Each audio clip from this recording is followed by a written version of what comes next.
work today? Yes.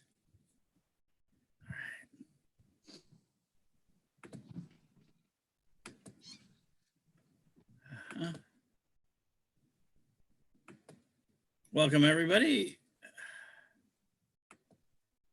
All right. Why are you?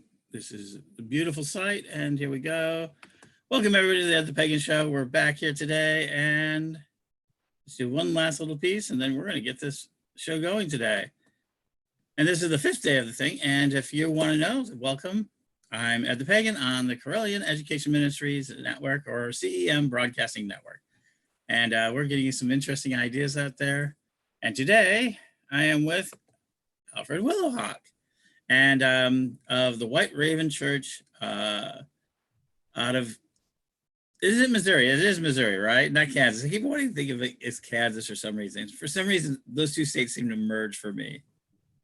So, so there's a lot of things happening in the community. Just another one of the notes, more communities are coming online. Starwood has now closed down their physical facility, and for this year, they're just going to move it to next year. I believe PSG is announcing the same today, as we've been telling you. And I guess they're going to all look at doing some online sort of teachings. And they're going to join what has become the migration into the virtuality of cyberspace. Remember, all cyberspace is psychic space. This is our space to dominate and to utilize. And I'm really very fortunate to have a great opportunity to finally put some of the ideas I've had for years into action way faster than I thought of it. And that it is. So tonight we're also going to start a new show called Meet the Correllians. If you want any shows or anything else and want help, let me know. edthepagan@gmail.com. But we're going to get started with Alfred. Hi, Alfred. Can you not hear me? Hi, Ed. How are you doing? Thanks for the opportunity, brother. So yes, so this is a highly experimental staging of doing this, but for me, this has been that. I've known you for a while. So first of all, Alfred is one of the minds, along with his Willow and several of his members, of Three Gates Gathering. God, I did call it a festival this time, called it a gathering, that he holds on his highly sustainable farm properties and church properties, and it's both the same. Why don't you introduce yourself? You can probably do a better job of it than I can. Oh, but you know, you were doing just fine. But and I always hate talking about myself. You know, it's part of the thing here. I'm going to have coffee, like you see, coffee. This is all good. Coffee show. Yeah. We all need coffee. So this is my keep calm and drink coffee coffee mug. Yeah, I'm trying to be careful about. Well, this is actually. Yeah, this was actually a gift from a sister coven a couple of years ago. This is their mug, Beehive Coven from Louisiana, another church that we are in association with. So first off is that White Rayvn Church has been around actually since 2008. And one of the interesting things, Ed, you keep saying you wanted to say Kansas. And of course, we did start in Kansas and moved to this property in Missouri in 2011. We are a outwardly eclectic pagan church. We actually are built here in the area as a interfaith ministry and inclusive church. We have individuals that are of various pagan flavorings that come out to our property. We live on a 5-acre plot here in southern Missouri, just 2 miles off the Arkansas border. And it is we grow most of our own food. We have vegetable gardens, we have fruit trees, we have animals for carnivores, we have chickens and eggs. And the truth is that a lot of what has occurred since the end of March, we were very happy to be able to assist a lot of members of our community.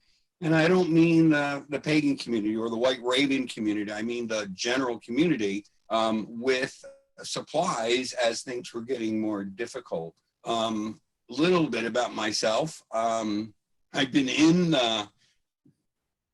paganism. I first explored paganism as a young man, and then in the early 90s, I kind of came back. I'm a returnee to paganism, actually.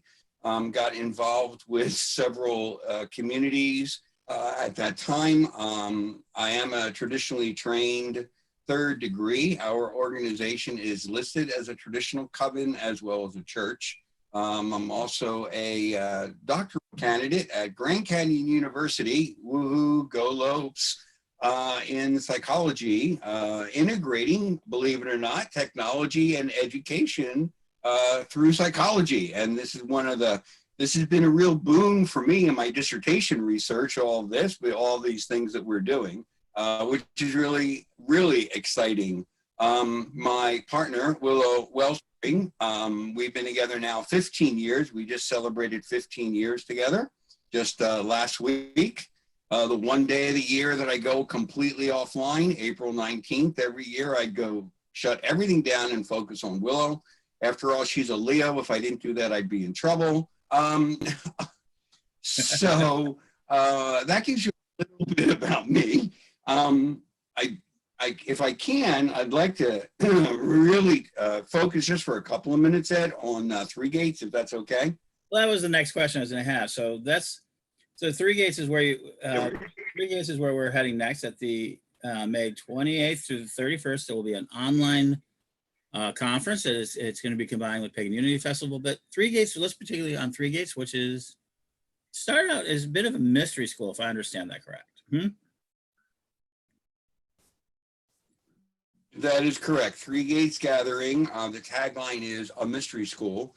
It was the brainchild of Willow Wellspring, and as anyone who is traditionally trained know, three high priestesses, three high priests in a circle board drinking mead around a fire is very dangerous for their high priests. And we were all lamenting back in 2007, we were all lamenting how there isn't a place where multiple traditions can gather to do significant learning.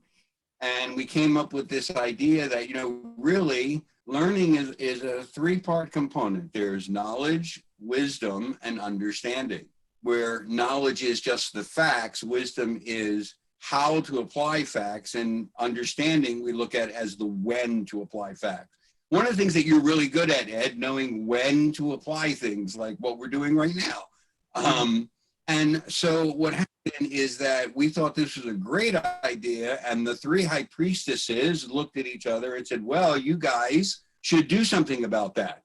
And that's how Three Gates Gathering came into being, is that we created a cross-traditional mystery school with the support at that time of 4 local covens in Kansas, and it grew and it sustains itself now here in Missouri. And one of the best things that we've ever heard is that many of the different traditions and their leadership like to come to Three Gates, and they consider that Three Gates is completely neutral ground, and that we can have discussions. It is really fun on Saturday night after all of the classes are usually done to be able to sit like a fly in the wall and listen to the elders of all of these traditions talking about how they're going to affect the community in the coming year. In fact, I will say that, and I'm a little plug here for the Corellian Nativist Church, Reverend Don Lewis, who is here, the Chancellor of the Corellian Church, of course, was here last year. And as we're sitting around in a circle last Saturday night, the Saturday night after Three Gates last year, Don was one of the ones that said, we really need to be able to change the world in the way that we are focused. And we all kind of jumped on that, which is what made the theme for this year. Mm-hmm. Three this year is a little different, as you know. You've already mentioned that we're virtual, so. Well, it's very interesting. I went out and had a great visit with them in February.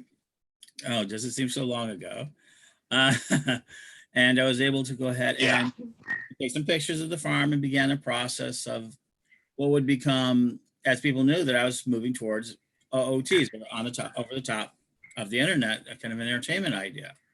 And how I'm getting to test those ideas way sooner than I expected. I really appreciate all the support I've gotten. And we were taking pictures and things like that. And one of the things that struck me most is that you have a very unusual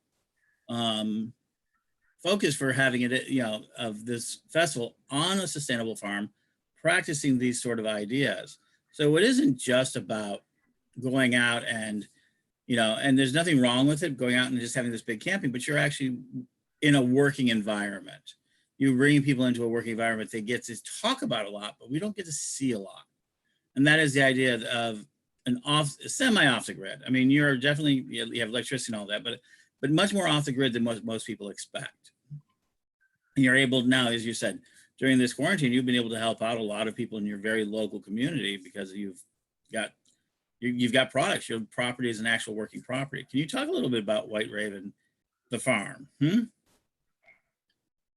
where you normally host your event? Sure, Ed. Sure. White Rayvn, the farm, we are on 5 acres in southern Missouri, 2 miles off the Arkansas border in south central Missouri.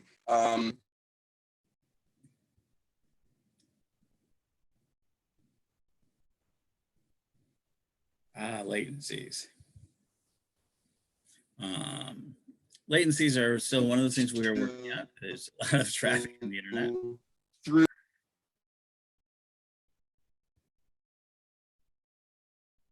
Indeed. So what we end up doing is that we created the farm in such a way that it would be both a spiritual retreat center and a working farm as sustainable as possible. So we have several cabins on the property. We grow all of our own vegetables, as I had indicated earlier. We also have a small fruit grove that this year looks like we're going to have cherries, apples, elderberries, all kinds of things. The rain this year has been really, really helpful in helping us. The whole idea of the farm itself was, how can we live sustainable in the 21st century world? How can we help facilitate other individuals to be able to learn and recover skills that seem to be lost in our urban environments today, which is effectively what we have done. I mean, we have one set of classes called Yardage, where Willow will actually walk the property with people and point out all of those things that people say are weeds that you can use for salads. We have rabbits that we use for meat. We have chickens. We have one rescue horse, which is more of a, she's more of a pasture pet than a working horse. We do use equipment to be able to help us plow, because it's really hard to plow with a hoe, especially in the Ozarks, where one of our major bumper crops is rocks. There's a lot of rocks in southern Missouri in the Ozarks, and so we have to use some equipment to get it out. We also have our ornamental flowers. We have a labyrinth here. Willow created a labyrinth that we utilize in ritual as well as other ways. It is actually, the borders of the labyrinth are created in flowers and in herbs. And as you move around the spokes of the wheel, the elements that labyrinth was actually set up in such a way as to take into account both the spokes of the wheel of the year as well as the lunar cycle. And she does a wonderful presentation. And I think that Ed, you and Willow had a great conversation about that when you guys were here. So that's a little bit about what we do at the farm. And if you check out Magic TV, we've got some film from that time available to it. And they also, your church talked recently at the Correllian Illustration. So if you want to see those films, CorrellianIllustration.com. Some great material. That's a great whole set of 22 workshops, and gives you kind of a predecessor of what is going to come up next for Three Gates Gathering, because they have even more speakers and they have even more music. So we're going to be able to use even better this technology. So for me, one of the fun things about it is that this year has always been about one of the biggest things that I've been a big believer is that pagans need their own economy. I'm not saying a separate economy. Everybody goes, oh, do you mean all on their own? No, no one does that. We're really interdependent in this world. But we found out there's moments where we're suffering now, where we're too interdependent on certain types of chain lines. And that Byron Ballard spoke of it. Mark Brown, at this festival, we're going to have all this really sustainable people. And the idea of localizing more of what your immediate necessities are. And that's what you've done. Localizing your food systems, localizing it so that you're depending more on the most immediate needs from your local neighbors. And that's going to be one of my tips today. We're going to talk a little bit about that. But also the fact is that, but the other side of it is that also being able to utilize resources on a big thing. So one of the things I was mentioning before, having a farm and a church and a retreat, that's going to be very good for your urban members. As you know, do you have urban members to your church, being able to bring them out of that really deep urban environment? We definitely have urban individuals. Our members are spread all over North America. Some of them live in highly urbanized areas, and some of them live in kind of that suburban areas. But we do bring people out. Three Gates, the Three Gates gathering normally is part of that is having people out from the urban areas. Normally, of course, this year being virtual in unification with Pagan Unity Festival, May 28th to 31st is really a little different. However, people come out usually for a week or two at first.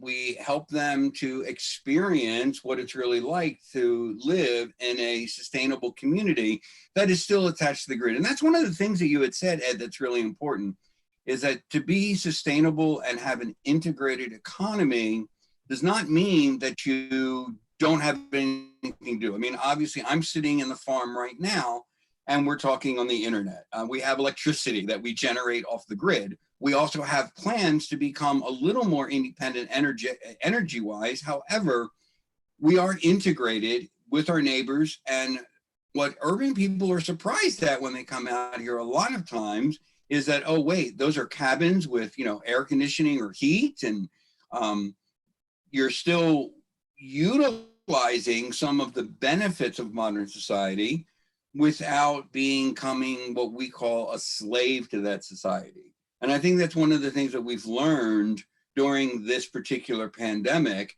is that hunting gathering is not going to Walmart or going to the nearby supermarket to pick supplies up.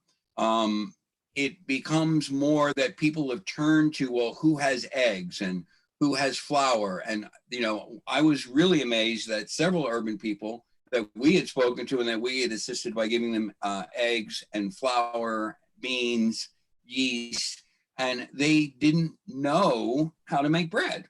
They didn't know what to do with the raw supplies because for them, it's always been go to the supermarket and buy bread at $2.50, a loaf. So that bringing people out from an urban environment to help them relearn the skills that are necessary for us to have a fully integrated community. So yeah, that's very you got me on. So one of the things I also know is that people know you're an author of a number of books. So why don't we just talk a little bit about your book? So you have Warriors, Millennials, Path of Warrior's Way. I think that's probably butchering that. Talk a little bit about the books that you've produced. They're deeply theological. I think that they're much more theological than most people are used to. Well, thank you for that. It's one of the things that I struggled with as I was writing most of my books is that it is so deeply theological to also make it accessible to people that are less theological, but still getting the concepts of theology. The book that you just talked about, Warriors of the Millennium, is my latest book, and it is based upon a concept that each individual is a multiplicity of individuals. In other words, that we all have aspects of ourselves, emotions, logic, higher self, physical self. All these things are all part of us all the time, and they're in some sense, they're in conflict with each other. and trying to figure out how best to position yourself, how to make good decisions is really dependent upon being able to integrate all those concepts of self. In fact, I was really blessed that during illustration that I was able to give the workshop, I Am in Control, which is based upon that book, Warriors of the Millennium. What we have found is that we utilize different tools, individuals. You know, there's concept of mindfulness in that book. This book is a little bit more, a little less theological than some of my other work. However, a lot of the initial impetus for that was not UPG, unverified personal gnosis, but it was actually based upon my study of the goddess Arianrod, who is, of course, one of my patrons. You know, it's got a disclaimer there. And a lot of the information that we have on her, if we examine it, we find that there's this concept. You know, we talked a little bit about knowledge, wisdom, and understanding. There are three other little words that come out, and that's honor, respect, and personal responsibility. And most of my works are theologically based around those three concepts. I have another series of books called Learning from Arianrod. That's 2 books, Manifesting True Desires, and also I Am Healer, Storyteller, Warrior, Priest. Both of those 2 books together are considered what I consider my compendium of what I have learned over the years from Arianrod and how we can utilize that information in our daily lives. That's one of the great things about my books, I think, and I'm hoping that others will agree, that it takes theological concepts, it takes psychological concepts, it takes things that are more intellectually based, and it turns them into what you can do with them practically without losing the theological or the academic base. And thanks for letting me talk about it. It's one of my favorite subjects, Ed, you know. My audience is one of their favorite things is books. As the great Lady Phaedra says, we're pagans, don't have holy books, we have holy libraries. It's a true statement to that. And so the books are an essential part of our learning process. And that's one of the things why I think like the recorded materials, the idea of doing online stuff and recording that, because I think these are the books of the future, movies and things of that nature, and your books are out there. And so there's a value to doing workshops. Where can people find your books? If they want, to get a copy of your book, how would they find it? Well, one of the best places to find it, if you don't want to use the great evil machine, you know, go to alfredwillowhawk.us, and you can purchase all books from that website. If you're of a more generalized ilk and don't care that you can use Amazon, go ahead to amazon.com and you can get them there. Barnes and Noble, you know, all the normal places that we can get them electronically. Personally, if you purchase my books from alfredwillowhawk.us, you have the benefit of I get to sign the books because they're here and I'm the one who's mailing them to you, not Amazon. So that's one of the best places. Those are 2 of the places to obtain my books. And of course, you can always obtain them from, you know, once we are no longer under lockdown, I always carry them with me. Although last year when I went to Pagan Unity Festival, believe it or not, I left my entire box of books sitting exactly where I knew I would not forget to pack them in the car. And of course, I didn't pack them. So, you know, I guess there's a little disclaimer in it. If I'm there, I have them with me most of the time. So yeah, we're getting to the point where, you know, we don't necessarily need to carry things with us. We're very much, you know, I'm a big believer in the 60s of internet, of the internet aspect. And we're deeply involved now. Festivals are going through it. And if people have never seen the 60s, I'm not going to go through them right now. I will do a special show on them. But the idea of it is that the internet changes everything it touches. And eventually something comes along to disrupt it. Every industry. And I think festivals this year have been, and as a long-term festival goes, is the year that they finally got hit.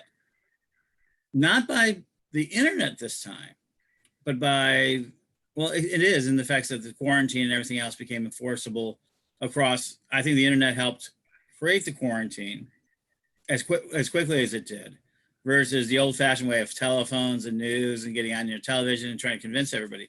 We didn't spend a lot of time as a society to try to convince everybody to do this, as much as it was a disruption and saying, okay, we've got to do this. And the internet allows us to do things. And one of the ideas is that one of the dangerous parts of this for the festivals is demonetization. A lot of the festivals, one of the reasons they did go online is the idea that we talk about our economy, is that so much of the festival celebrants, the people who do them, in your case, White Rayvn Church, Pagan Unity Festival has their individuals, Circle runs PSG, Wisteria, and other groups, and Ace do Starwood. All of these organizations really depend on that festival income for a big chunk of their income.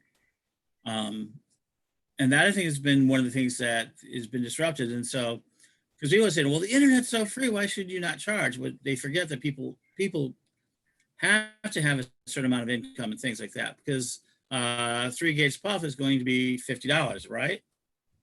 To be able to. That is correct.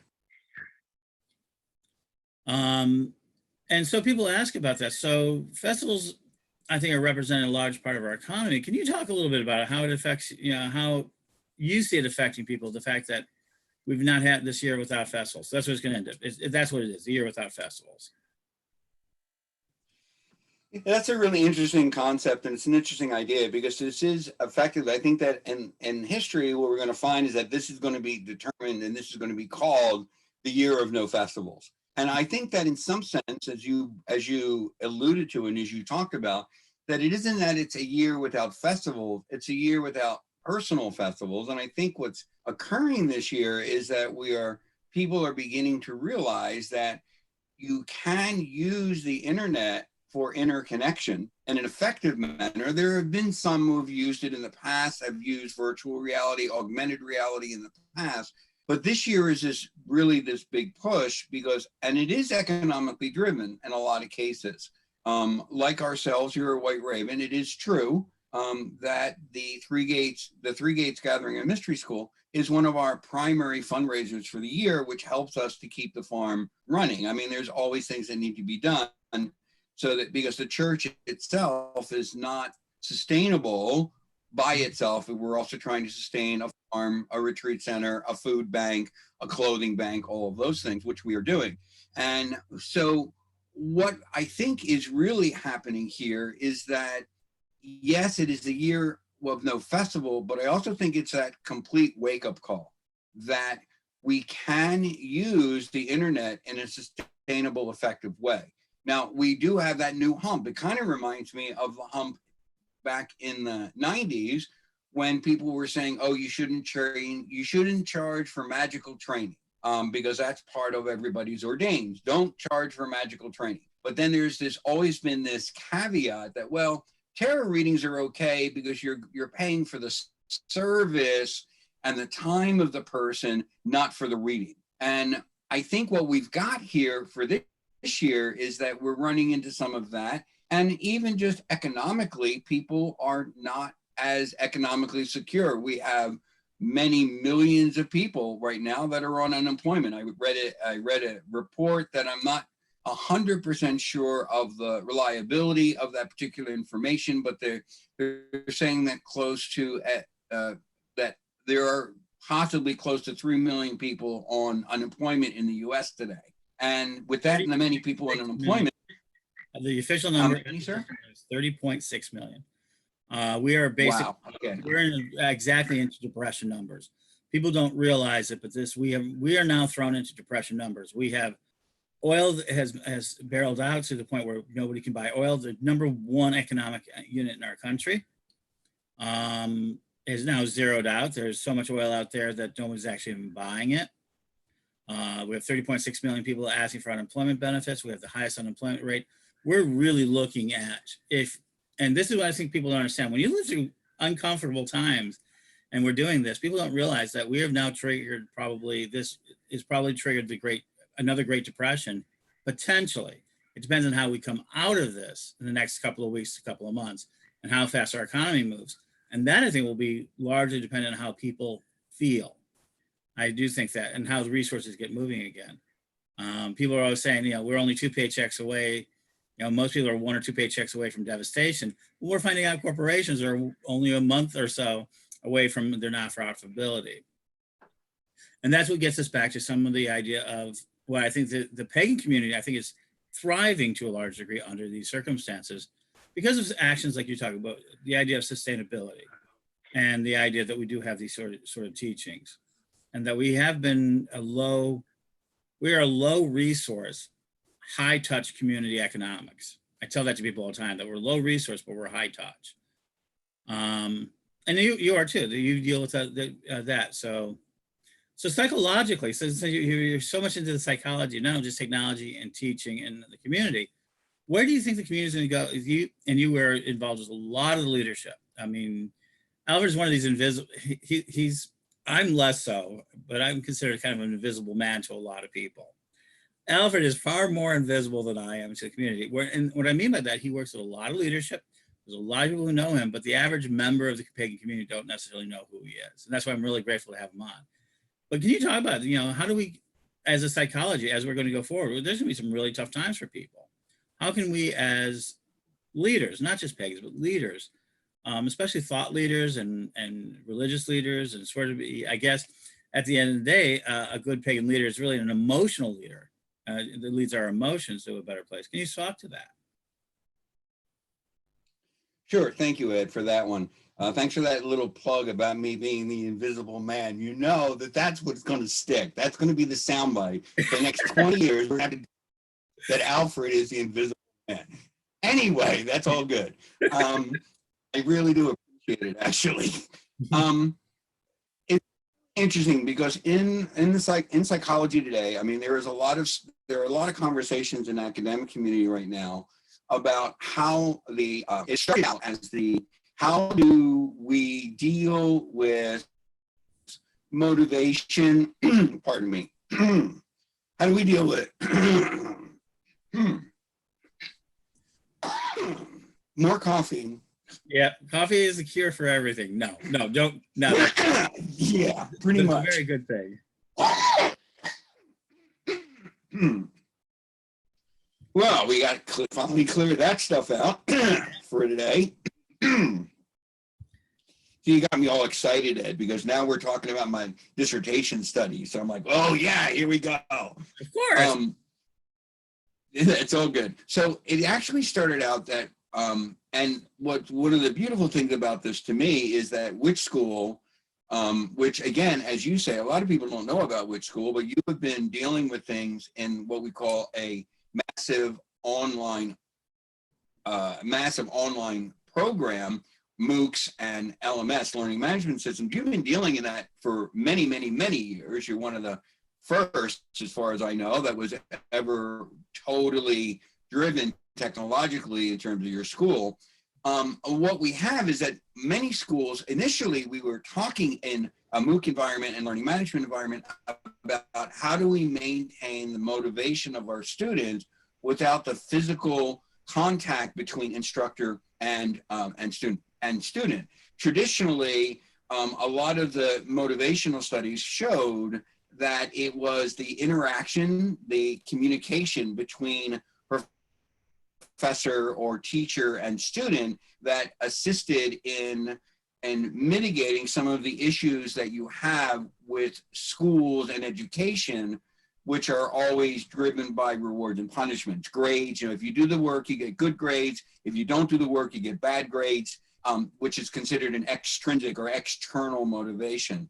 What has occurred is that we have begun to realize that in a MOOC or LMS environment, learning management system environment, we do have the capability of having significant interaction through social media. We have that ability to build community within the school and to assist in motivational studies. Now, that's where it started.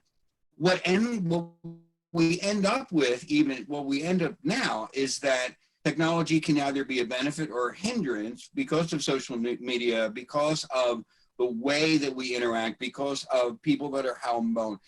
Yes, that technology in education and psychologically has opened up the opportunity for people that were not able to go to schools in the past.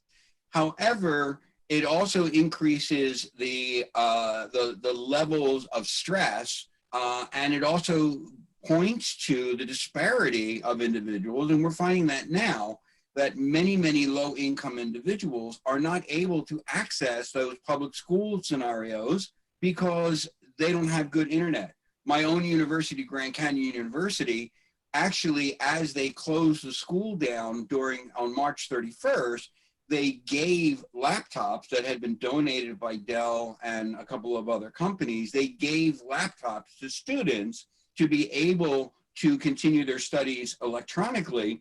But then we find that almost 40% roughly of the American population don't have reliable broadband internet. So it actually turns out to be a stressor. Now, stress, in a psychological perspective, stress is a major stumbling block or challenge for individuals to be able to accomplish their individual goals. And how you handle that stress becomes the guide for how you are going to make your decisions and how you're going to see.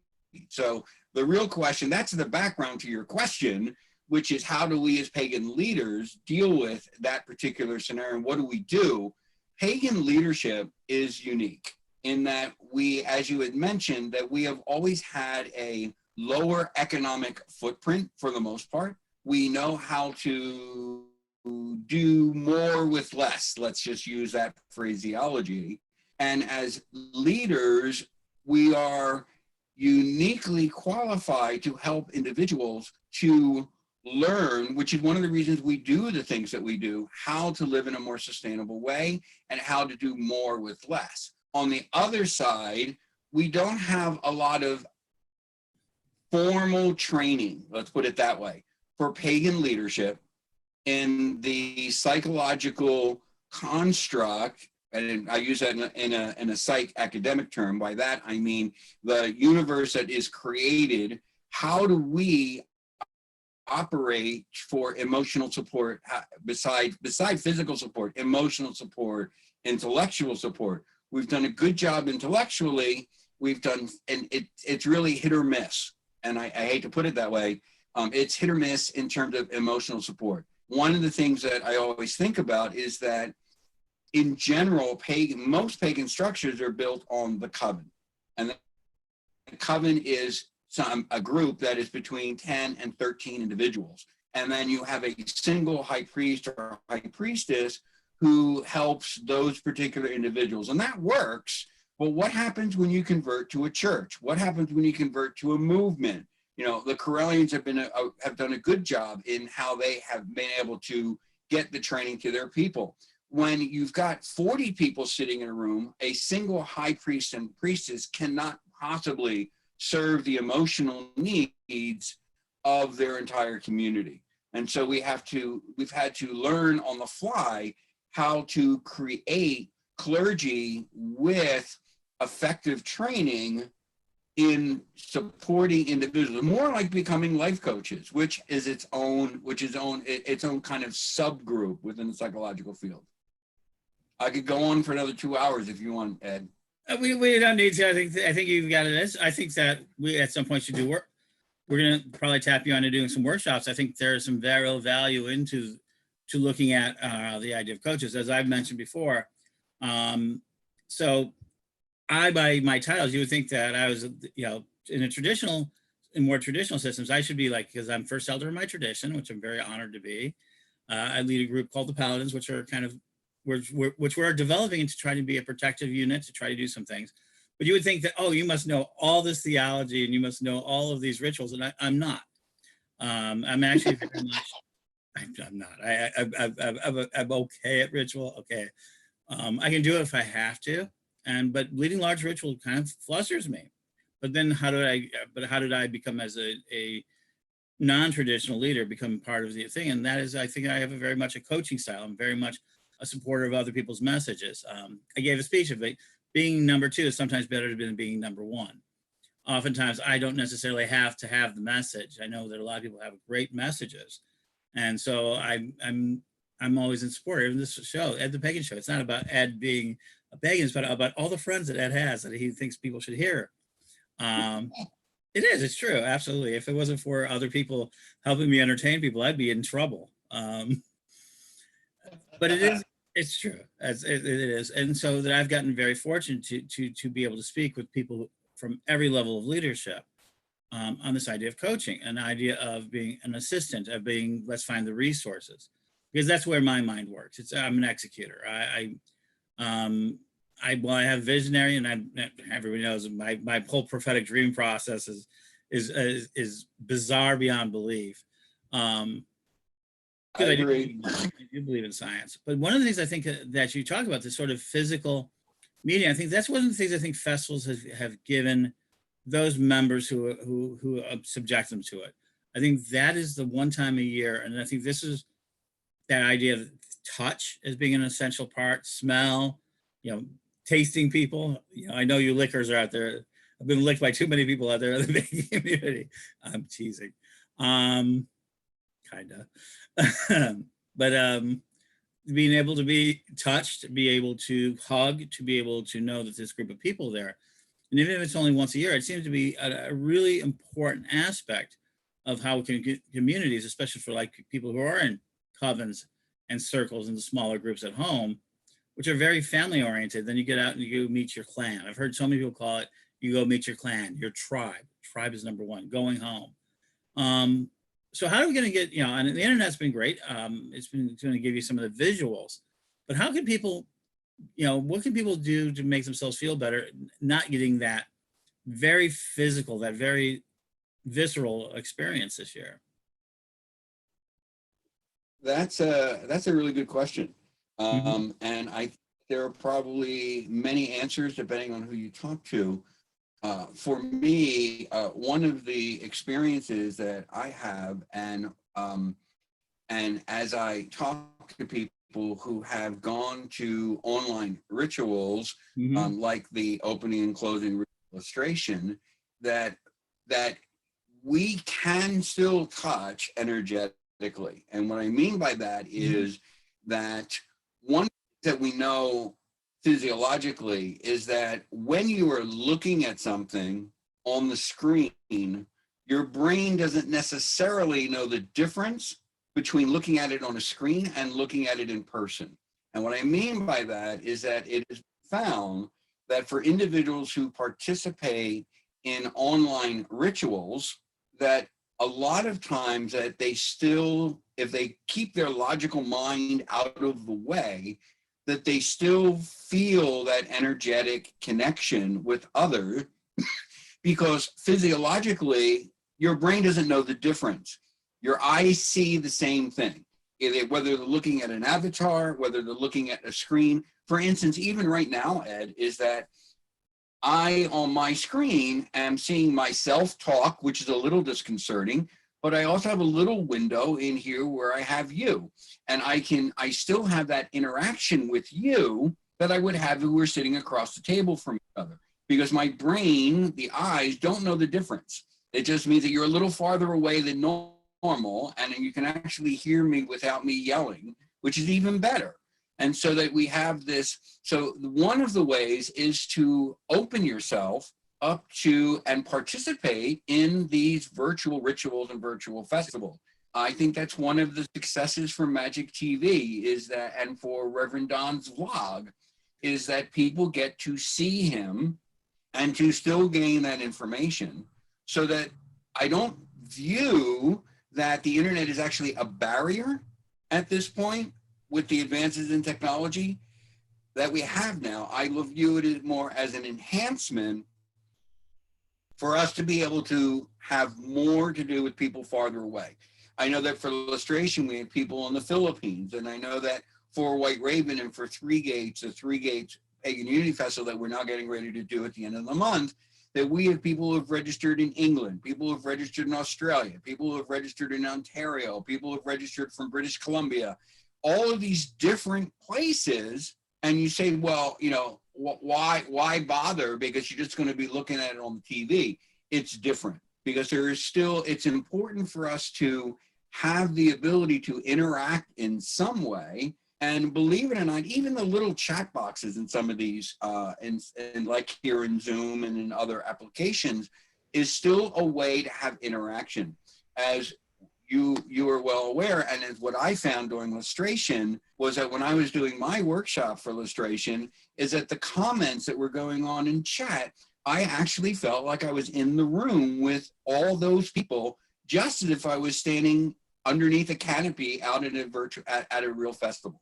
So I think so two ways. One is to stop your logical mind from saying that this is so different. And the second aspect is to fully participate and allow yourself to realize that you are almost astrally transported to wherever that speaker is, wherever that festival is going on, and that you can participate just the same way. I did want to mention one thing, that, we have a whole generations. We have two generations. You and I have talked about this. We have two generations that are considered, quote unquote, younger generations that are so technologically competent that their entire lives are based, for a lot of their social interaction is based upon the internet, whether it's Tinder or TikTok or whatever, or using Discord, whatever those things are. And they have already made the jump. And I think what happens is that us as festival organizers and us as leaders, whether we're the number 1 leaders or the number 2 leaders or the number 1,000 leaders or the invisible man, that no matter what, we are the ones that are behind. And I remember when you were here in February and we were having the discussion, it was you who said to me, you need to get on TikTok and look at this. And I was like, TikTok, what do I care about a bunch of 12 and 14-year-olds? He said, no. You said you need to do it, and here are a couple of hashtags, and you need to look at this. And you were correct. Mm-hmm. And once I did it, I realized that there is an entire set of individuals. And I will tell you that there is now a 15 to 18-year-old group within the confines of legality, naturally, because we are a church and 501c and all those things that are involved in that, that there is a actual contingent within White Rayvn of 15 to 18-year-olds that now come to the church, or at least now virtually now, that I would not have had any contact with before I actually went into TikTok and looked at it, because people are still hungry for information. And I think that's something that all of us need to understand. Many years ago, in the dark ages of the 1980s and 90s, from what I understand, is that we all talked about in traditional framework, until someone is in their 20s, they don't know enough to be able to actually join our covenants. Well, wake up. I think that a 17-year-old today knows way more than a 25-year-old did in 1980. And what we've got here is that, and if not knowing more, at least they have the ability to access more. Google is their friend in a way, I guess. However, it's important for us to help by getting the information out to those generations, not necessarily because we're going to have them join our churches or our covens. And if they do, that's great, because it's always about choice. However, it is important, I think, for us to get all of the information out in a way, because there is a wealth of experience. And that experience can be useful if presented the right way. Not in a, I am the great and powerful Oz, but in that, hey, dude, like, here's some information you might want to deal with. Way different. So that's how I think that all of this is going to work out, Ed. And I'll keep going if you don't shut me up. No, it's okay. Well, I think Google has become a deity form for a lot of people. Indeed.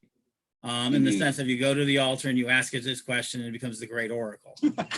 And within its own context, it's always trying to give you the best information for you. And so a lot of people don't realize they call everybody millennials. There's a whole other generation. Millennials are all adults now, and they've already moved into adulthood. The youngest of them are that. And then now you have generation, what we call the Z movement, and there's a generation Alpha being born. And this is all because of a book called Generations that set this premise. You could have said it in the numbers and everywhere else, but the book Generations, which is a great book, really kind of, without realizing it was going to do, set a foundation for us to understand this. For witch school, we've always allowed, and it was considered very controversial. We allow you at 13 years old under the Digital Millennium Act that we were allowed to, if you're 13 years old, you're allowed to sign up for our system without parents' permission. And then if a parent doesn't want them, they can contact us and we will remove anyone under 18. We've had a number of that, and today some of our highest archpriestesses and high priestesses were children who joined us at 13, 14, 15 years old and now have 15, 16 years experience. I think what people don't understand is the single biggest shift in the pagan community is that access right now. I keep, and I say this is, yeah, I've gotten into the conversation. I thank you for that, is that we're no longer in the knowledge industry. And what do I mean by that? Everybody's still writing a lot of books and a lot of information. And that's a terrific thing to do because it's a storage system, but it is just a storage system and you got to get them read. But now there's so much information out there that I met at the time a young millennial a number of years ago at the festivals in 2012, and they had one of these new things called a Kindle, kind of an ebook. And they go, oh, really? This is, how big of a library do you have? He goes, at home. I asked everybody how big of a library. And people went, oh, I have 150 books, 200 books. He said, I have 900 books. I go, really, at home? I go, no, right here. And it blew everybody's mind that he had 900 books worth of information. He says, I know everything. He says, I study everything. And everybody at that time was like, well, how can you study that much? So that idea that he can go in there and with that database within it, that search base, I want to spell, name the spell. And he goes through 900 books and said, oh, these are the people who talked about it.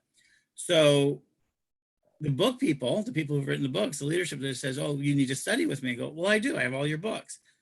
And so we now are in the age of attention. I think that's an important part. And TikTok, people don't realize that TikTok has got probably one of the most massive new young witch communities out there. If you haven't seen TikTok, and I'll tell you the hashtag is baby witch check, WITCCHECK. You'll see beautiful altars from all over the country. And then, that sort of thing. And Instagram has the same sort of thing. They have these great communities. Because at the end of the day, one of the biggest difference, I think, inside the pagan world, and we're going to start wrapping this up a little bit, but I think inside the pagan world is that there is this idea of science, that a lot of science came out of Greek and also Roman religious thought. And we see it in India, in the Hindu communities, is that religious thought and science thought were not seen as a separate thing, but science was thought as a way of understanding the gods. Science was a way that the gods gave us to help us understand them. Can you talk a little bit about that? What you see? Do you see that? Because you've been a long-term teacher. I see that exactly. And as a matter of fact, as we talked about the books Learning from Arianrod, it is all about using mythology, or what we call mythology and legend, as a way of understanding interpersonal communication and community. The whole purpose, I think, of a lot of these legends, particularly in the Indo-European community, the Indo-European shamanic community, as I call it, the bards and the mystics as they traveled, it was all about passing this information to people in a way that was able to have them understand it. So that's from the psychological perspective. Science and magic really are two of the same thing. We do a ritual here at least 2 or 3 times a year where we discuss the concept of friction and how energy is really a function on a scientific way, that energy is a function of friction. It's a change in the vibration of molecules. And we actually create 2 circles, one moving diacyl clockwise and one moving widdershins or anti-clockwise. And we have people feel the energy between it. Anyone who is an energy healer knows that, when you put your hands like this, is that you can begin to feel the motion. Now that's science in a way. And you say, oh no, that's all in your head. Well, you may think it's on your head, but I challenge you to put a thermometer or some kind of way to register heat between the palms of, say, a Reiki healer when they're activating the Reiki energy. And as you watch the temperature change, I ask you, well, then that must be science. We know that a lot of quantum physics is a way of understanding things. Like if you look at quantum physics in general, you're going to, one tenet, if you're looking for mesons, you're going to find mesons. Well, we know that in magic already. It's whatever you're looking for, it's whatever you perceive, that's what you're going to see. It doesn't mean it doesn't exist. It is a way of seeing. We know that in our eyes take in 30,000 images a second, and we disregard 99% of those images before they get processed in the brain. So you can't, so what is the science behind, say, the other world? Well, you're training your brain to not discard things that your brain normally has been taught to discard. And so science, mythology, magic, it really is all one thing. It's a way of explaining, because after all, humans are, again, it's that knowledge, wisdom, understanding thing. I really think it comes back to that, Ed, that we seek to understand our environment and our place in our environment. And the way that we do that is based upon the framework of the universe that we have created for ourselves. And so that when you read the Mabinogion, let's say, and you read the fourth branch of the Mabinogion, and you look at the story of Arianrod and Gideon and Math, you can look at that and say that, oh, woe is me, Arianrod is, Arianrod is put upon, Arianrod is this, and you'd have to read the story to understand it. Or you can look at it and say, let's see how this whole thing plays out. And what we end up finding out is that Arianrod isn't the dupe or isn't destroyed in the situation by the evil man. It's that on one level, if you want to use certain terms, she gets her just rewards later, because an entire generation of people are functioning based upon the three taboos that she placed upon certain individuals. And you'd have to read the Mabinogion, but to understand that. However, science, magic, it's one thing. It's a way of explaining that which we don't understand. Tell me that you can understand how a tree goes to sleep in the winter and then wakes up and makes leaves and fruit. Tell me that you really understand the mechanism. Science helps us understand it, but if we look at it from a magical perspective, we say that the goddess of the earth, Gaia, she feeds the land, and that's why these things grow. It's about cycle of death and rebirth. That's saying exactly the same thing as saying the sap begins to flow, et cetera, et cetera, et cetera. It's just another way of explaining exactly the same thing. Mythological. So, okay, so this is a great place. I think we're going to break here. We're going to take this. Where can they get Three Gates information and White Rayvn information? Where do you want them to go to join this great Now We Change the World festival? Okay, the place to go is go to threegatesgathering.com, and right there on the main page, there's a button to get your registration. I just want to tout a little bit if I can. Sure. Okay, so I'll finish your question. White Rayvn, go to whiterayvn.org. That's WITERAYVN.org. And you can send me an email there also at alfred@whiterayvn.org. You can check us out by going to alfredwillowhawk.us. Some of our speakers, we are so thankful. Sir Ed is one of our speakers for Three Gates Gathering. I'm really excited about that, as well as Reverend Don Lewis, Byron Ballard. There are over 24 presenters of this joint festival, 46 workshops, 10 bands. So threegatesgathering.com and get your $50 ticket for the month. And I look forward to seeing you. Ed, thank you so much for giving me the opportunity to hang with you while I have my coffee this morning. Absolutely. Well, and it's been terrific having you. And so there it is, Alfred Willowhawk. You can see it now. If you haven't, if you caught, if you've already seen this part, you've watched the whole thing. But tell your friends if they think that it's worthwhile. Go ahead, take a look at it. This has been broadcast across many platforms. I'm so impressed. We're on Twitch, at the Pagan on Twitch. We're on what was it? It's the Twitter one. Oh my gosh, I forgot it. Okay. And all across Facebook and YouTube, we're out there. Periscope, there you go. And so we're utilizing that to kind of expand our base. So I've been really grateful for that. Well, thank you, Alfred. And this has been terrific. So my morning, so the next piece for me is, of course, everybody knows that we want to talk for a second. Oh, come on. All right. So the next thing, today, next part of Pagonics, it is, we know we've talked about fairy wells.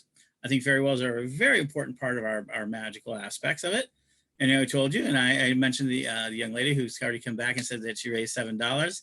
I've had other people ask me really quickly, how fancy does it have to be? How big it doesn't be?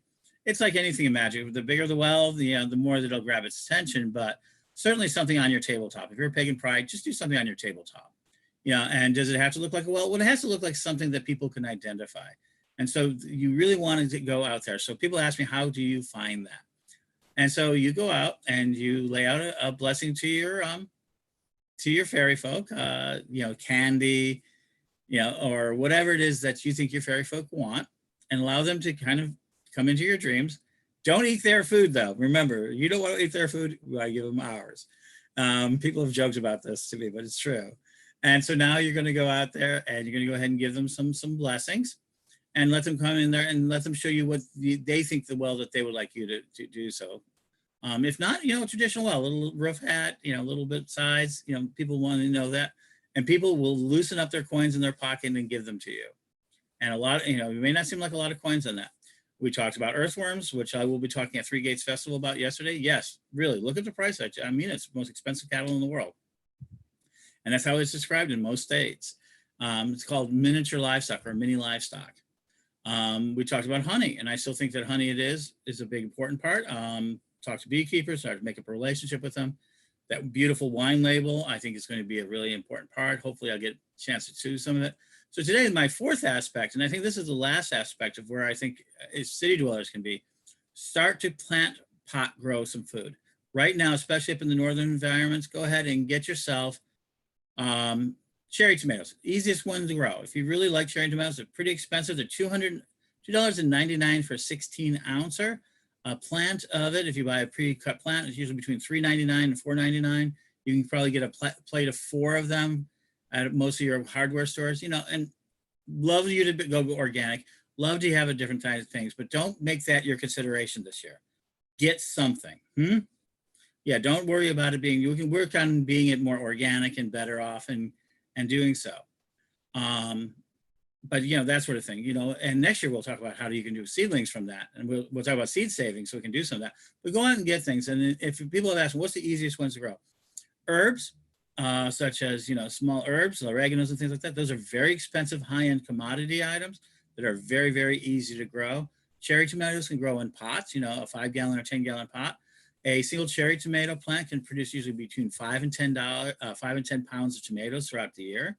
Fresher, greener, and of course a good fertilizer from your little earthworms, and tastes better.